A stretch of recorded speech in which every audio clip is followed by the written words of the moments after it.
Bahamas Leaks in a nutshell.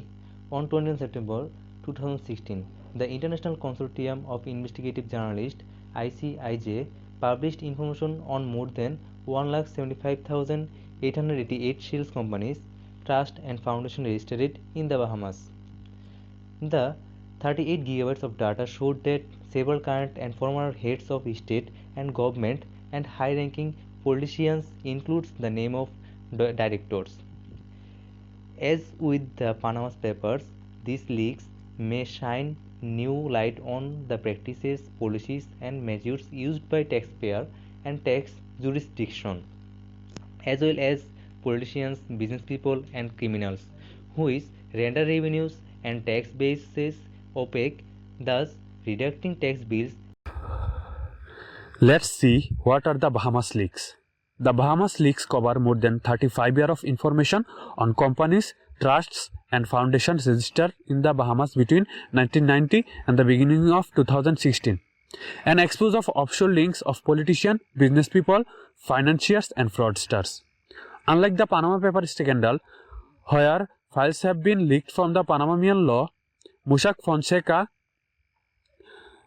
the Bahamas leaks information is based on 1.3 million files from the corporate registry of the Bahamas. Gerard mentioned the former Prime Minister David Cameron himself once.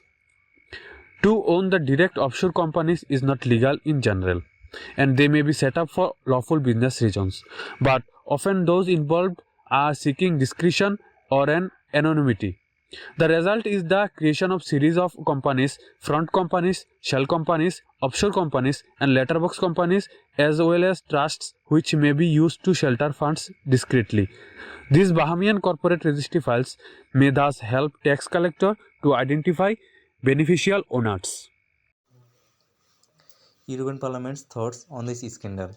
On 27 September 2016, Werner Langen, the chair of PANA committee, announced that the inquiry committee would also look into the recent Bahamas leaks affair and the case of former Commissioner Neelie Corris, who passed the vote in the Economic and Monetary Affairs Committee with a narrow majority of 24 to 22. With the current knowledge, the outcome could well have been different. We want to hear Miss Corris, Langen said. On 4 October, during the Parliament October plenary session, the Commission is expected to make a settlement on the Bahamas leaks. How does it compare to the other recent leaks? The Bahamas leaks have been included in the larger offshore leaks database, which has information on 500,000 offshore accounts and businesses and gathers the data published in the previous leaks, such as the Panama Papers. The ICIJ has uploaded this database and it's available for download everyone. We see it as a service to the public to make this basic kind of information openly available, said Gerard Ryle, the director of ICIJ. Ryle added that although the most offshore operations are legal, there is much evidence to suggest that where you have secrecy in the offshore world, you have the potential for wrongdoing. So let's eliminate the secrecy. Who are the people involved? The Guardian, Financial Times, the South German newspaper Politico and ICIJ itself have highlighted the names of political personalities in the Bahamas leak files, among other the British Home Secretary Amber Rudd. The most prominent name in the latest Bahamas leaks is the former EU Commissioner for Competition Neelie Corris. She appears as a director of Mint Holdings Limited between 2000 and 2009. Corris didn't declare this before taking office in 2004.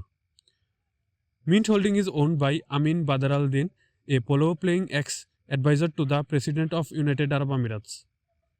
In 2000, Badr al-Din intended to buy the international assets $6 billion worth of US electric giant Enron as they went bankrupt in spectacular fashion.